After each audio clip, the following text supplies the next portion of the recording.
feet. If we go any further, it could be issues of water actually coming up from the ground. If we go to the west side of town, we can often only go down 3 feet and we hit water. So the size will depend upon the size of your yard and how much water, we do a calculation of how much roof water you have coming off, and we kind of figure out the amount of I use NDS as a drainage calculator, and we figure the gallonage per minute based upon the amount of water coming, the size of the storm, the size of your roof, and it will give us the amount of water that's coming off at any given time. And then we try to calculate the size of the hole that we can build. Again, some yards are 13 feet wide, some yards are 25 feet wide or 30 feet wide, and that will determine what size we can build. We can then run all of the pipes under the ground so that you're not seeing any of it, so that you have water going into the backyard. Working on one right now where they happen to have a very deep yard. Not everyone has a very deep yard, but they happen to go back like about 40 feet. So when you do that, you can actually take it far away from your home. And the other issues are putting in things like permeable pavers, synthetic lawn, which drains tremendously, very quickly, allowing water, or planting. Real lawns in Hoboken don't work well, and usually you have a very clay scenario of the soil not absorbing well. So it's better off to put in something that will absorb the rainwater quickly. So you said roughly 4 feet down is the. It's about 4 feet we usually go. Thank you. Okay, yeah, thanks a lot, guys. You're welcome. Thank you, Barry. Can we shift over? Ira, I saw your hand pop up. Do you have a question? Yeah. You're hearing me? Yep.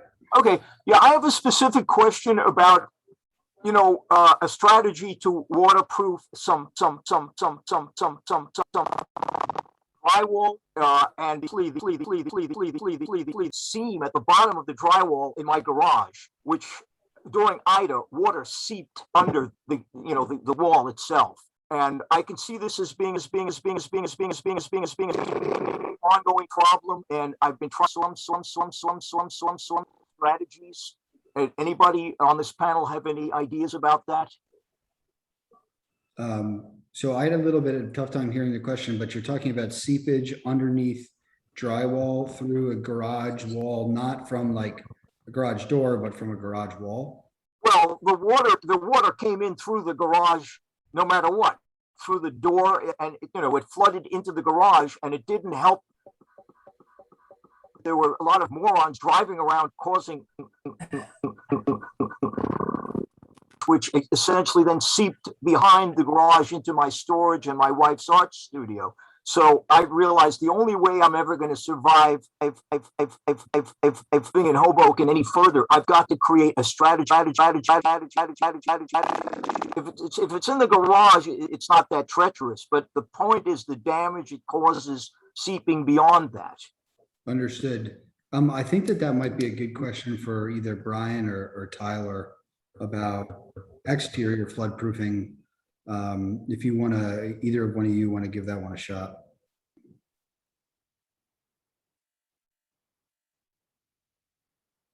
Yeah, I had a hard time getting the full concept, but floodproofing, we do focus with barriers to cover the openings. Now there are a variety of waterproof coatings, if that was the question, to put on top of your exterior to help with the seepage. Well, this would be it's the back of the garage. So the problem, yes, it's twofold. One, I would like to address the idea of some sort of barrier for the double garage door. That's one thing. But in lieu of that, I'd like to also address the facts. beyond the garage. So there's got to be some sort of sealants or caulking and or further waterproofing to that wall. That's what I'm concerned with. And I looked up a bunch of things, but there's no comparison of these products. There's no way I can know what works and what doesn't work. I'd like to imagine that people from Stevens might step up, test these products and have some kind of, I asked the question online, where's Stevens in this whole process? They don't seem to be present.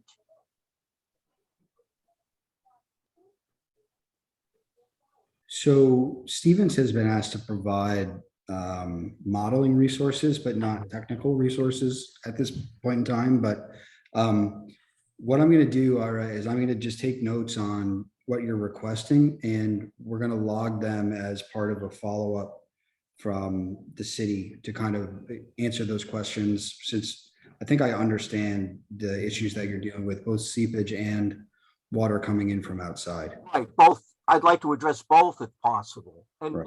Do it reasonably. Understood. Okay. Thank you.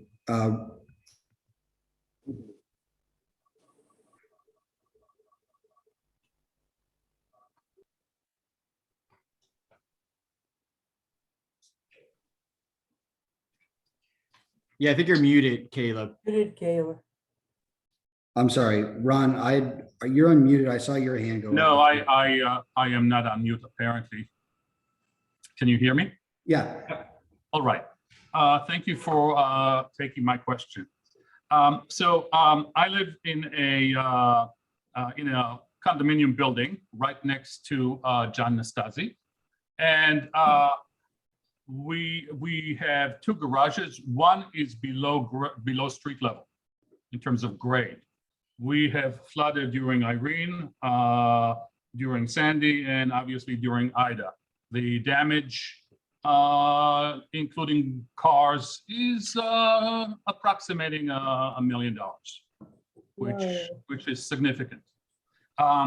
So it occurred to me to ask, some of the panel members, if there are some floodgates that can help us, and I'm more than happy to carry on this conversation offline.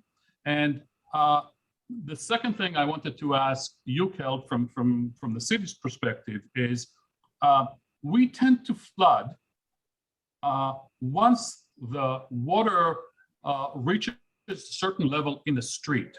The water reaches a certain level, rises above the sidewalk, which is when we become a holding tank for the city. An inch or two of a higher sidewalk could have saved that $1 million.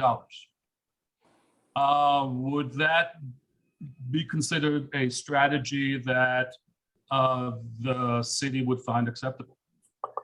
I think that the city's amenable to pursuing all options that provide mitigation. And there's a project that was just done where the sidewalk is at two different grades. I think it's the intersection of 4th and Jackson or 5th and Jackson. And they did that to reduce the likelihood of floodwaters to go into the foyer. John might be more familiar with this, but the simple answer is we want to provide people the tools to do mitigation. And that's more of a permanent mitigation Yes. project.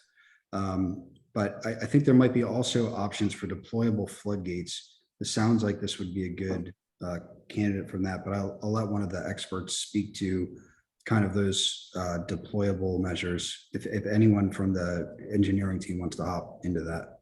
May I add another 30 seconds of a comment? Sure.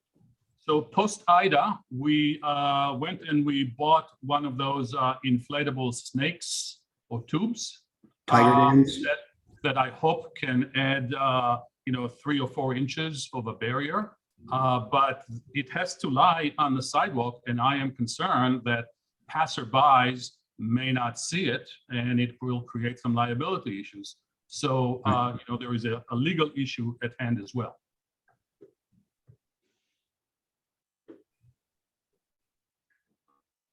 Okay, I'm just writing down a note to say, it's a question about liability for deployable flood mitigation measures. Yes. I'll work with our legal group on that. But, I was very intrigued by some of Brian's imagery, and maybe the gentleman from Boswell Engineer can maybe chime in on maybe some deployable floodgates that maybe rise, a foot or higher. I'd be glad to comment on that. So when we're talking about flood protection, it's active or passive. Active requires human intervention and deployment. Passive is totally no need for any human deployment whatsoever. Is that what you're getting to? Absolutely, yes. So there are gates that rise solely under the power of water, but the preparation of your sidewalk is quite an expense. Plus, the water actually has to have a drain come out of the pan. So that water actually does have to go someplace. Typically, what we'll see is that a pan will fill with water and then simply elevate the gate to the protection height that's needed for your particular situation. It is not an inexpensive solution. Yes. Brian has posed a couple of different solutions that are more manageable so far as cost, but putting in a passive gate is quite a project. If you're willing to undertake it, Flood Break is a company that we've represented. They're about 40 years old and works throughout the United States and internationally. And we've installed many of their floodgates, nothing in Hoboken, although I believe it is being considered as part of a holistic solution for several streetscapes. So I'm hoping that addresses your question. So Caleb, maybe you can assemble some links into some of those passive floodgates.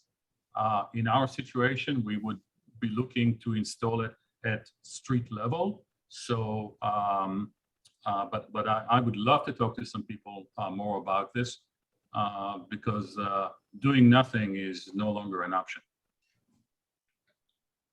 Understood. And I think that Brian is sharing a screen that's talking about these self-deploying measures right now, if everyone can see that. Yes.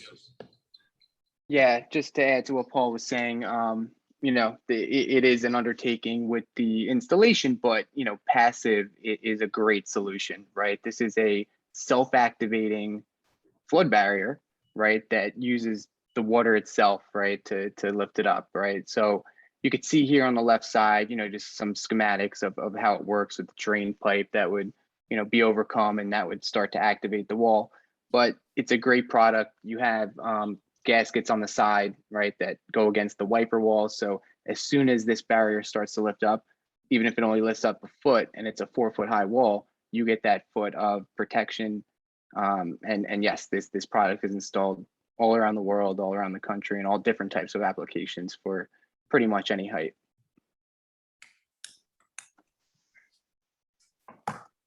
Thank you. Thanks very much. Valerie, I saw that you raised your hand. Did you want to respond to one of the earlier questions?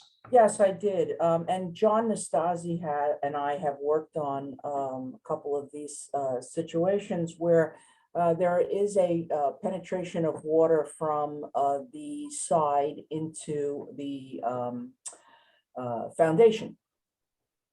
And there are ways to help solve that problem. And often it is a situation where there's been a renovation and they've left holes in the foundation in previous years, possibly 20, 30 years ago, and people are just getting water. It's not an inexpensive application either, but you have to excavate, dig down as far as the foundation, and then there are various tools for the waterproofing of the outside of the walls. If it's coming up from the ground, it's a different story, but if it's coming in from a side wall, there are things that can be done. and John has spec'd those designs.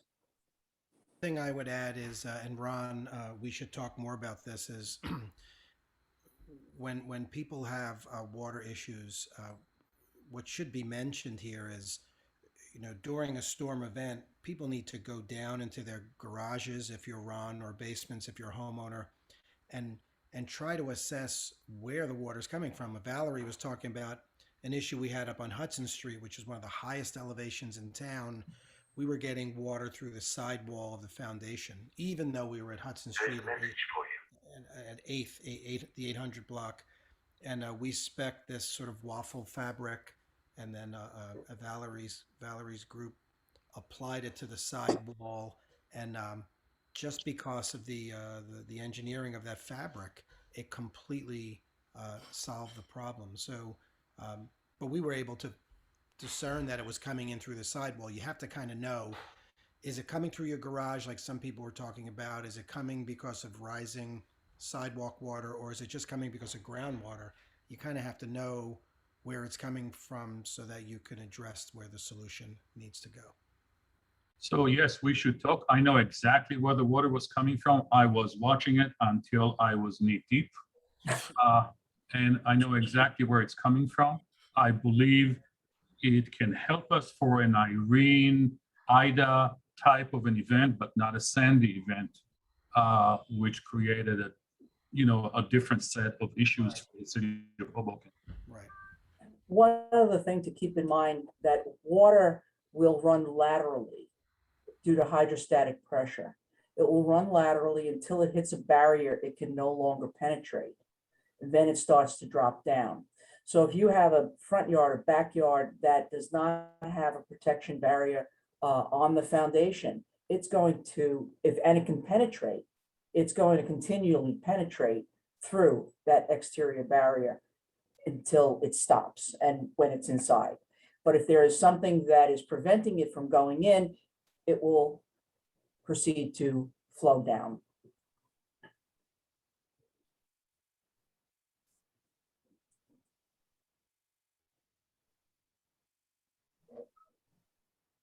I could just add some more just visuals to the flood panel side, because there were some questions on it, and this will just take a second, but these are some visuals of these custom made flood panels, right? So we have at least 7 active projects going on in Hoboken right now, where we're covering storefronts, doors.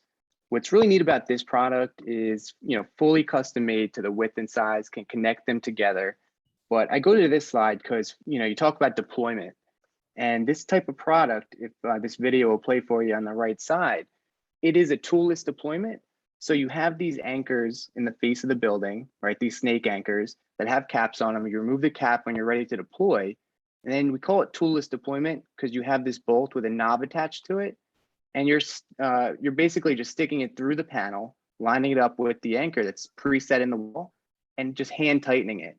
And that gasket on the panel is going to compress against the face of the opening and down at the bottom. So it's a simple concept, right? Gasket compression to seal an opening off from floodwater getting in. So we use this product a lot because it's very easy to deploy. It's understandable for the homeowner, business owner, property manager, just as an example of what's available out there for flood panels. I would also just point out, if you can go back to that slide, what I really like about FRA on the gasketing is that it'll conform to the joints in a brick wall. And we also see just to the left of that, this sort of irregular surface on that wall as well. So the seal is actually quite good. And it's unusual to have a gasketing system that'll conform its way to that type of wall structure. Thank you both. Lee, I saw that you had just raised your hand. If you're able to unmute. Yes. yourself. Yes, thank you. I have a question about my home in particular, which has a permeable backyard with pavers, but I have a crawl space of about a foot. And this was the first time I've ever had flooding. I'm at 5th and Bloomfield, and the water just wouldn't drain from the backyard drains. And then it did flood into the crawl space. And I'm going to be renovating the apartment anyway. And my question is what can I do with that crawl space that I guess in some ways allows it to go ahead and take on the additional water, but then how do I remove it? How can I best utilize that crawl space for flood mitigation is my question. So I think that this is an excellent question for John Nastasi. He's familiar with the types of engineered vents and systems that can be deployed for this. So I would see if John has any top of the head ideas and then turn it over to the rest of the panel. I think what you have now, it's interesting. You have a 1 foot crawl space and there's probably dirt at the bottom of that crawl space. So you have the worst possible condition. But because you're renovating, you could really turn that into a nice solution because we can collect stormwater and then force pump it out, and all of that occurs below your finished floor in this sort of plenum space below the floor. So it takes a series of systems. NHSA was talking about it earlier. Phil Reeve was talking about sort of a force main out. But Right. if you do a poured slab, back in the day they used to call them rat slabs, but now they're flood slabs. And if you do a poured slab and the right mechanical equipment down there, I think you can go a long way to kind of staying dry, but also kind of retaining water during a storm event and giving the sewer authority a break and releasing it after the storm event. So, feel free to reach out to my office and we could talk some more Okay, and we can go over what options you have. will do. All right, thank you so much. Anybody else have any other ideas? Because I was wondering, Valerie, should I put a tank down there? I mean, It's hard to say until you actually see the site. But I mean, there could be a way of having a sump pump in there to pump out. But again, as John says, you have to wait until the waters calm down before that can happen. So you really have to see the site to see what you can possibly do. Okay, thank you both. Thanks, Lee. I see a hand from Adam. We're going to take one more question and then rejoin the main group after this last one. Thanks, Caleb. Appreciate it. I was just in one of the other breakouts and came over to this group because I think one of the things that I've realized is there's so many nuances on a property by property basis. And while we're trying to solve the bigger challenges that we're facing, we're not going to solve what's happening with regard to climate changes and that sort of thing. But on an individual basis, I've got a sump pump. We've regraded the entire backyard, all those sorts of things. So I appreciate this probably self-serving and selfish, but there's so many people to try and talk to, and I've spoken to a couple of plumbers, and they just don't know the Hoboken systems well enough. Is there a person who is, quote unquote, an expert that can give an honest assessment on an individual property basis that knows the Hoboken systems well? And John, you just did a property across the street from me. I'm on the corner of 12th and Garden or 13th and Garden. I've seen you guys there trying to help them with theirs, and it seems like everything is so specific and nuanced. So sorry, long-winded question, but is there someone that is kind of the default or de facto, whether it's government related or otherwise? Adam, if you're talking about plumbing issues, right? You would want to use a plumber who's been in town for a long time and knows the flood systems. We're working across the street from you. We just put in a bunch of systems that I think are going to be extremely thorough and keep that house dry. But Joe from J&L Plumbing he knows flooding very well. I think he's a long time Hoboken plumber, and I would reach out to him. Joe from J&L. Okay, J&L. thanks. And he's the plumber across the street, so you could just come over there and introduce yourself. And but for other things, you could always talk to us, and I could always point you in the right direction. It depends upon what kind of systems we're talking about. But feel free to pop over and introduce yourself, and we could take it from there.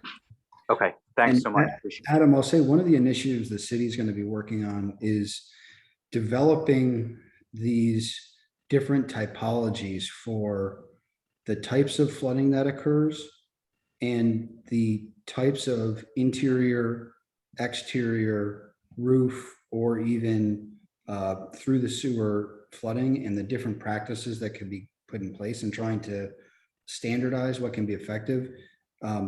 We actually hired John's team after Hurricane Sandy to develop prototypical mitigation actions for individual buildings related to coastal storm surge. And we called that product the Building Resilience Design Guidelines.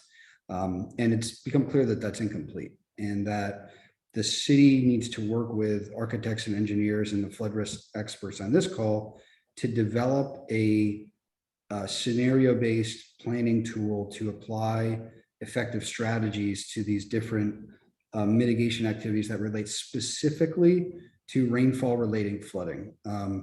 The building resilience design guides were overly broad, and a lot of the feedback that we've gotten in the last few weeks is that we need to provide site-specific interventions that can be applied to a number of different properties. So while I encourage you to reach out to John or any number of the members that are on this team, we'll be publishing their contact information. In parallel, the city's also going to work on, in relatively short order, what are the types of projects that can be done before next storm season. So just to let you know, that's an initiative that we've committed to undertaking, that it will hopefully be helpful for, I think Paul had mentioned active systems, passive systems, and there's a third kind of category, which is like emergency deployable systems. So and that's as simple as putting sandbags and a vapor barrier in front of your door so water doesn't go in. So with that, I'm gonna transition us back over to the main room. I think we're gonna do a little bit of a wrap up, but I just wanted to say thank you to all the technical experts as well as the people that called in looking for additional information. So thanks, everyone.